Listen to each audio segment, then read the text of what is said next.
ಇನ್ನು ಮೈಸೂರಿನ ಹುಣಸೂರಿನಲ್ಲಿ ಆದಂತಹ ಚಿನ್ನದಂಗಡಿಯ ದರೋಡೆ ಪ್ರಕರಣ, ಅದಕ್ಕೆ ಸಂಬಂಧಪಟ್ಟಂತಹ ಕೆಲವೊಂದಷ್ಟು ಎಕ್ಸ್ಕ್ಲೂಸಿವ್ ದೃಶ್ಯಗಳನ್ನು ನಿಮಗೆ ನಾವು ತೋರಿಸ್ತಾ ಇದ್ದೀವಿ. ನೋಡಿ, ಸೈಲೆಂಟ್ ಆಗಿ ಶಾಪ್ಗೆ ಎಂಟ್ರಿ ಕೊಟ್ಟಿದ್ದಂತಹ ದರೋಡೆಕೋರರು CC ಕ್ಯಾಮ್ರಾದಲ್ಲಿ ಇದೆಲ್ಲವೂ ಕೂಡ ಸೆರೆಯಾಗಿದೆ. ಹೆಂಗೆ ಬಂದಿದ್ರು ಇವರು, ಹೇಗೆ ದೋಚಿದ್ರು ಅಂಥೇಳಿ ಗ್ರಾಹಕರಂತೆ ಒಬ್ಬೊಬ್ಬರಾಗಿ ಒಳಗಡೆ ಬಂದಿದ್ದಾರೆ.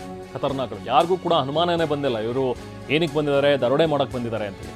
ದರೋಡೆ ಮಾಡ್ತಾ ಇದ್ದಾಗಲೂ ಕೂಡ ಶಾಪ್ಗೆ ಗ್ರಾಹಕರಾಗಿ ಎಂಟ್ರಿ ಕೊಟ್ಟಿದ್ದಾರೆ. ಮತ್ತೆ ಕೆಲವೊಂದಷ್ಟು ಜನ ಗ್ರಾಹಕರನ್ನ ತಾವೇ ಒಳಗೆ ಸ್ವಾಗತಿಸಿದ್ರಂತೆ. ಒಬ್ಬ ದರೋಡೆಕೋರ ಅಲ್ಲೇ ನಿಂತ್ಕೊಂಡು ಅನುಮಾನ ಬರಬಾರ್ದು ಅಂಥೇಳಿ ಗ್ರಾಹಕರಿಗೆ ಇವನೇ ಅಲ್ಲಿ ನಿಂತ್ಕೊಂಡು ಬನ್ನಿ ಒಳಗೆ ಬನ್ನಿ ಅಂತೇಳಿ ಕರ್ಕೊಂಡಿದ್ದಾನೆ.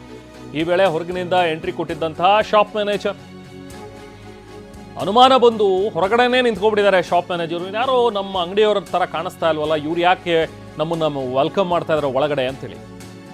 ಸೊ ಆಗ ಹೊರಗಿನಿಂದಲೇ ಗ್ಲಾಸ್ ಡೋರ್ ಹಿಡಿದು ನಿಂತ್ಕೊಂಡಿದ್ರು ಮ್ಯಾನೇಜರು. ನಂತರ ಅವ್ರ ಮೇಲೆ ಮುಗಿಬಿದ್ದಿದೆ ಈ ಗ್ಯಾಂಗ್. ನೋಡಿ, ಆ ಒಂದು ದೃಶ್ಯಗಳಲ್ಲಿ ಗಮನಿಸಬಹುದು. ಗನ್ಗಳನ್ನು ತಗೊಂಡು ಬಂದಿದ್ರು ಈ ದರೋಡೆಕೋರರು. 7-8 ಜನ ನುಗ್ಗಿ ದರೋಡೆ ಮಾಡಿರೋದು. ಕೈಯಲ್ಲಿ, ಎಲ್ಲರ ಕೈಯಲ್ಲೂ ಕೂಡ ಗನ್ಗಳಿದ್ವು. ನೋಡಿ, ಗನ್ ಹಿಡ್ಕೊಂಡು ಓಡಾಡ್ತಾ ಇದ್ದಾರೆ ಒಳಗಡೆ. ಬಟ್ ಆಶ್ಚರ್ಯ ಅಂದರೆ ಅಲ್ಲಿ ನೋಡಿ, 3 ಜನ ಹೆಂಗಸರು ಅಲ್ಲಿ ಕೂತ್ಕೊಂಡು ಚಿನ್ನ ವ್ಯಾಪಾರ ಮಾಡ್ತಾ ಇದ್ದವರು, ಅವ್ರ ಹಿಂದೆ ಗನ್ ಹಿಡ್ಕೊಂಡು ಓಡಾಡ್ತಾ ಇದ್ರೆ. ಪಾಪ ಅವ್ರಿಗೆ ಗೊತ್ತೇ ಇಲ್ಲ. ಆಮೇಲೆ ಸ್ವಲ್ಪ ಹೊತ್ತು ಆದ್ಮೇಲೆ ಎದ್ದು ನಿಲ್ತಾರೆ ನೋಡಿ ಅವರು. ಅದಾದ್ಮೇಲೆ ಅವ್ರು ಭಯಭೀತರಾಗ್ತಾರೆ ಅಲ್ಲಿ ಆ ಹುಡುಗಿರೆಲ್ಲರೂ ಕೂಡ. ಅದಾದ್ಮೇಲೆ ನೋಡಿ, ಅಲ್ಲಿ ಡೋರ್ ಹೊರಗಡೆ ಆ ಮ್ಯಾನೇಜರ್ ಬಂದು ನಿಂತಿರೋದು. ಅವ್ರಿಗೇನೋ ಅನುಮಾನ ಬಂದಿದೆ, ಇವರು ದರೋಡೆಕೋರಿದ್ದಂಗಿದಾರ ಅಂತ. ಸೊ ಹಾಗಾಗಿ ಆ ಡೋರ್ ಓಪನ್ ಮಾಡಕ್ಕೆ ಬಿಡಲ್ಲ. ತಕ್ಷಣ ಆ ಡೋರನ್ನು ಗಟ್ಟಿಯಾಗಿ ಹಿಡ್ಕೊಳ್ತಾರೆ. ಬಟ್ ಆದರೂ ಇಬ್ಬರು ಬಂದು ಆ ಡೋರನ್ನು ತೆಗೆದು ನಂತರ ಆ ಮ್ಯಾನೇಜರ್ ಅಲ್ಲಿಂದ ಓಡೋಗ್ತಾರೆ. ಆಮೇಲೆ ನೋಡಿ, ಅಲ್ಲಿ ಬೇರೆ ಒಳಗಡೆ ಇದ್ದಂತಹ ಗ್ರಾಹಕರನ್ನು ಕೂಡ ಕಳಿಸ್ತಾರೆ. ನೋಡಿ, ಆ 2ನೇ ದೃಶ್ಯದಲ್ಲಿ ನೀವು ಗಮನಿಸ್ಬೋದು. ಡೋರ್ ಓಪನ್ ಮಾಡೋದಕ್ಕೆ ಪ್ರಯತ್ನ ಪಡ್ತವ್ರು. ಆ ಹೊರಗಡೆಯಿಂದ ಒಬ್ಬ ವ್ಯಕ್ತಿ ಡೋರನ್ನು ಗಟ್ಟಿಯಾಗಿ ಹಿಡ್ಕೊಂಡಿದ್ದಾರೆ. ಅದಾದ್ಮೇಲೆ ಒಳಗಿದ್ದಂಥವ್ರು ಪಾಪ ಒಂದು ಮಗು ಕೂಡ ಎತ್ಕೊಂಡು ಬಂದಿದ್ದಾರೆ, ಒಬ್ಬರು ಲೇಡಿ. ಗ್ಲಾಸ್ ಡೋರ್ ತೆಗೆಯೋದಕ್ಕೆ ದರೋಡೆಕೋರರು ಇಬ್ಬರು ಬಂದು ಪ್ರಯತ್ನ ಪಟ್ಟು ಕೊನೆಗೆ ತೆಗಿತಾರೆ. ಅದಾದ್ಮೇಲೆ ಹೆಚ್ಚೊತ್ತು ಹಿಡ್ಕೊಳಕ್ಕಾಗಲ್ಲ ಪಾಪ ಮ್ಯಾನೇಜರ್ಗೆ. ಆ ಡೋರನ್ನ ಬಿಟ್ಟು ಓಡೋಗ್ತಾರೆ ಅವರು ಅಲ್ಲಿಂದ. ಅದಾದ್ಮೇಲೆ ಗ್ರಾಹಕರನ್ನ ಎಲ್ಲರನ್ನೂ ಕೂಡ ಹೊರಗಡೆ ಕಳಿಸ್ತಾರೆ. ಮಗು ಹಿಡ್ಕೊಂಡು ಪಾಪ ಮಹಿಳೆಯನ್ನು ಬಂದಿದ್ರು ಅಲ್ಲಿ. ಆ ಮಗು ಹಿಡಿದಿರುವಂಥ ಮಹಿಳೆಯನ್ನು ಕೂಡ ಅಡ್ಡಗಡ್ತಾರೆ. ಹೇಗೋ ದರೋಡೆಕೋರರಿಂದ ಬಿಡಿಸ್ಕೊಂಡು ಆ ಮಹಿಳೆ ಹೊರಗಡೆ ಓಡಿ ಬರ್ತಾರೆ. ಇದಿಷ್ಟು ಕೂಡ ಅವತ್ತಾಗಿರುವಂತಹ ಘಟನೆ. ನೋಡಿ, ಹೇಗೆ ದರೋಡೆ ನಡೆದಿದೆ ಅನ್ನುವಂಥದ್ರ ಬಗ್ಗೆ ನಿಮಗೆ 2 ದೃಶ್ಯಗಳನ್ನು ತೋರಿಸ್ತಾ ಇದ್ದೀವಿ. ಒಂದು ಒಳಭಾಗದ ದೃಶ್ಯಗಳು, ದರೋಡೆ ಮಾಡೋದಕ್ಕೆ ಬಂದಿರುವಂಥವರು ಗನ್ಗಳನ್ನು ತೆಗೆದು ದರೋಡೆ ಮಾಡ್ತಾ ಇರುವಂಥ ಒಂದು ದೃಶ್ಯ.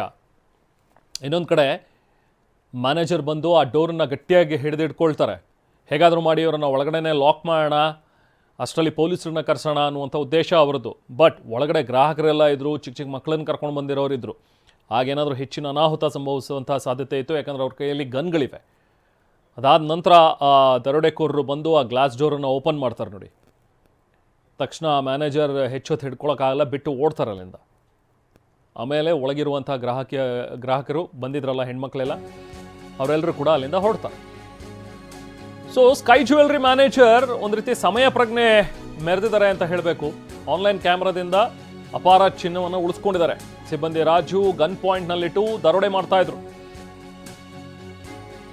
ಸೊ ರಾಜುನೇ ಈಗ TV9 ಜೊತೆಗೆ ಮಾತನಾಡ್ತಾ ಹೇಳಿದ್ದಾರೆ ಹೆಂಗೆ ಉಳಿಸ್ಕೊಂಡ್ವಿ ಅಂತ. ಕೇಂದ್ರ ಕಚೇರಿಯಲ್ಲಿ ದರೋಡೆ ದೃಶ್ಯವನ್ನ ನೋಡಿದ್ದಾರೆ. ಅದನ್ನ ಕೇರಳದ ಸೆಂಟ್ರಲ್ ಆಫೀಸ್ ಇವ್ರದ್ದು, ಅಲ್ಲಿ ವಿಡಿಯೋವನ್ನು ನೋಡಿದ್ರಂತೆ.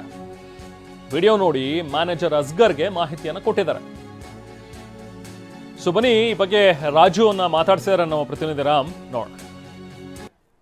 ಮೈಸೂರು ಜಿಲ್ಲೆ ಹುಣಸೂರು ನಗರದಲ್ಲಿ ಮಠ ಮಧ್ಯಾಹ್ನ 5 ದರೋಡೆಕೋರರು ಚಿನ್ನದ ಆಭರಣದ ಅಂಗಡಿಗೆ ನುಗ್ಗಿ ದರೋಡೆ ಮಾಡ್ತಾರೆ. ಯಾವುದೇ ರೀತಿಯಂಥ ಭಯವಿಲ್ಲದೆ ದರೋಡೆ ಮಾಡುವಂಥ ಸಂದರ್ಭದಲ್ಲಿ ಒಂದು ವೇಳೆ ಮ್ಯಾನೇಜರ್ ಮಧ್ಯ ಪ್ರವೇಶಿಸಿಲ್ಲ ಅಂದಿದ್ರೆ ಇಡೀ ಅಂಗಡಿಯನ್ನು ಖಾಲಿ ಮಾಡುವಂಥ ಉದ್ದೇಶವನ್ನು ಹೊಂದಿದ್ರು.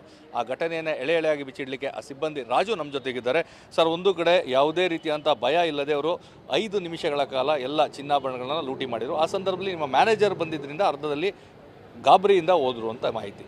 ಖಂಡಿತ ಸರ್, ನಮ್ಮದು ಮ್ಯಾನೇಜರ್ ಸರ್ ಏನಾದ್ರು ಅವರಿಗೆ ಮಾಹಿತಿ ಸಿಕ್ಕಿ ಅವರು ಬರಲಿಲ್ಲ ಅಂದಿದ್ರೆ ಇನ್ನೂ ಕೂಡ ಅಪಾರ ಪ್ರಮಾಣದ ನಮ್ಮದು ಸಂಪತ್ತು ಏನಿತ್ತು ಎಲ್ಲನೂ ಕೂಡ ದೋಚತಕ್ಕಂಥ ಚಾನ್ಸ್ ಅವರಿಗೆ ತುಂಬಾ ಇತ್ತು.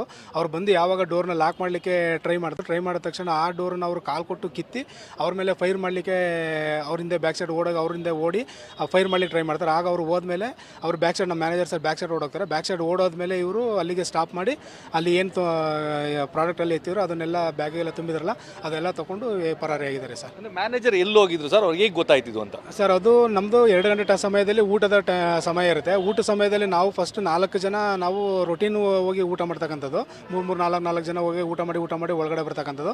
ಫಸ್ಟ್ ನಾವು 4 ಜನ ಸಿಬ್ಬಂದಿಗಳು ಹೋಗಿ ಊಟ ಮಾಡಿ ಒಳಗಡೆ ಬಂದಮೇಲೆ ನಾವೆಲ್ಲ ಬಂದ್ವಲ್ಲ ಅಂದ್ಬಿಟ್ಟು ಅವ್ರನ್ನ ಮ್ಯಾನೇಜರ್ ಸರ್ ಬ್ಯಾಕ್ ಸೈಡ್ ಊಟ ಮಾಡಲಿಕ್ಕೆ ಅಂತ ಹೋಗ್ತಾರೆ. ಊಟ ಮಾಡ್ಲಿಕ್ಕೆ ಹೋದಾಗ ಅವರಿಗೆ ಮೆಸೇಜ್ ಸಿಕ್ಕಿದೆ ಕಳ್ಳರು ಬಂದಿದ್ದಾರೆ ಒಳಗಡೆ ಅಂತ. ಆ ಸಮಯದಲ್ಲಿ ಇವರು ಒಳಗಡೆ ಊಟ ಬಿಟ್ಟು ಬಂದು ಡೋರ್ ಲಾಕ್ ಮಾಡಲಿಕ್ಕೆ ಟ್ರೈ ಮಾಡ್ತಾರೆ. ಅದೆಲ್ಲ ನಮ್ಮ CCTV ಕೂಡ ರೆಕಾರ್ಡಿಂಗ್ ಇದೆ. ಅದು ಅವರು ಟ್ರೈ ಮಾಡ್ತಾ ಅಂತ ಟೈಮಲ್ಲಿ ಅವರು ಕೂಡ ಕಾಲೆಲ್ಲ ಕಿತ್ತಿ ಅವರು ಕಳ್ಳರು ಕಾಲು ಡೋರ್ಗೆಲ್ಲ ಕಾಲೆಲ್ಲ ಕೊಟ್ಟು ಅವ್ರನ್ನ ಲಾಕ್ ಮಾಡದೇ ಇರೋ ರೀತಿ ಕೀಳ್ತಾರೆ. ಆ ಡೋರೆಲ್ಲ ಕಿತ್ತಿ ಆ ಸಮಯದಲ್ಲಿ ಇವರು ಫೈರ್ ಮಾಡಲಿಕ್ಕೆ ಟ್ರೈ ಮಾಡ್ತಾರೆ. ಅವರು ಬ್ಯಾಕ್ ಸೈಡ್ ಓಡೋಗ್ತಾರೆ. ಬ್ಯಾಕ್ ಸೈಡ್ ಓಡೋದಾಗ ಅವರು ಅಲ್ಲಿಗೆ ಸ್ಟಾಪ್ ಮಾಡಿ ಹೋಗ್ತಾರೆ. ಅವರೇನಾದ್ರೂ ನಮ್ಮ ಮ್ಯಾನೇಜರ್ ಸರ್ ಬರಲಿಲ್ಲ ಅಂದಿದ್ರೆ ಇನ್ನೂ ಅಪಾರ ಪ್ರಮಾಣದ ಚಿನ್ನಾಭರಣ ಕಳವಾಗ್ತೈತೆ ಸರ್. ಮ್ಯಾನೇಜರ್ ಬರೋಕ್ಕಿಂತ ಮುಂಚೆ ಯಾವ ರೀತಿ ಇತ್ತು ಅವ್ರ ಮನಸ್ಥಿತಿ ಕಳ್ಳರುಗಳದ್ದು ಅಂತ ಒಳಗಡೆ? ಸರ್ ಆರಾಮಾಗಿ ಫ್ರೀಯಾಗಿ ದೋಚ್ತಾ ಇದ್ರು ಅವರು. ಏನು ಎಲ್ಲರ ಹತ್ರ ವೆಪನ್ಸ್ ಇದೆ, ಎಲ್ಲರ ಹತ್ರ ನಮಗೆಲ್ಲ ಗನ್ ಪಾಯಿಂಟ್ ಇಟ್ಟಿದ್ದಾರೆ. ಗನ್ ಪಾಯಿಂಟ್ ಇಟ್ಟು ಆರಾಮಾಗಿ ಈಸಿಯಾಗಿ ದರೋಡೆ ಮಾಡ್ತಾ ಇದ್ರು. ನಿಮ್ಮ ಕೈಲಿಂದನೂ ಸಹ ಚಿನ್ನಬಳನ್ನ ಒಳಗಡೆ ಹಾಕ್ಸಿದ್ರೆ ಒಬ್ಬ ಸಿಬ್ಬಂದಿನ ಯೂಸ್ ಮಾಡ್ಕೊಂಡಿದ್ದಾರೆ ಸರ್. ಅದಕ್ಕೋಸ್ಕರ ಒಬ್ಬ ಸಿಬ್ಬಂದಿಗೆ ಗನ್ ತೋರಿಸಿ ಅವ್ರಿಗೆ ಹೆಲ್ಪ್ ಮಾಡುವಂಥ ಗನ್ ತೋರಿಸ್ಬಿಟ್ಟು ಆಜ್ ಅಂತ ತೋರಿಸಿ ಅವ್ರನ್ನ ಹೋಗು ಅಂತ ಹೇಳಿ ಅಲ್ಲಿ ಹೋಗಿ ಅವ್ನಿಗೆ ಹೆಲ್ಪ್ ಮಾಡೋಂಥ ಹಿಂದಿಲಿ ಮಾತಾಡಿದ್ದಾರೆ. ಹಿಂದಿಲಿ ಮಾತಾಡಿ ಹೋಗಿ ಗನ್ ತೋರಿಸಿ ನಮ್ಮ ಸಿಬ್ಬಂದಿನ ಕೈಲೂ ಕೂಡ ಸಹಾಯನ ತಗೊಂಡು ದೋಚಿದ್ದಾರೆ ಸರ್. ಫಸ್ಟ್ ನಿಮ್ಮ ಮೇಲೆ ಗನ್ ಪಾಯಿಂಟ್ ಇಡುವಂಥದ್ದು ನಿಮ್ಗೆ ಏನು ಹೇಳ್ತಾರೆ ಅವರು, ಯಾವ ಭಾಷೆಯಲ್ಲಿ ಹೇಳ್ತಾರೆ? ಫಸ್ಟ್ ಹಿಂದಿ ಭಾಷೆನ ಕನ್ನಡ ಮಾತಾಡೋದು ಅವರು ಡೈರೆಕ್ಟಾಗಿ ಬಂದು ಬೈಟ್ ಅಂತಾರೆ. ಅವಾಗ ಬೈಟ್ ಅಂತ ಇದ್ದಾರಲ್ಲ, ಇವ್ರು ಯಾರು ಬೈಟ್ ಅಂತ ಅಂದಾಗ ನಾನು ತಿರುಗಿ ನೋಡ್ತೀನಿ. ಅವರು 3 ಸಲ ಹೇಳ್ತಾರೆ ನನಗೆ ಬೈಟ್ ಅಂತ. ನಾನು ಕೂರಕ್ಕೆ ಹೋಗಲ್ಲ. ನಾನು ಕೂರಕ್ಕೆ ಹೋದಾಗ ಏನು ಮಾಡ್ತಾರೆ, ಅವರು ನನ್ನ ಮೇಲೆ ಅಲ್ಲೇ ಮಾಡ್ಲಿಕ್ಕೆ ಟ್ರೈ ಮಾಡ್ತಾರೆ. ಕೈ ಎತ್ತುತ್ತಾರೆ ಗನ್ನಲ್ಲೇ.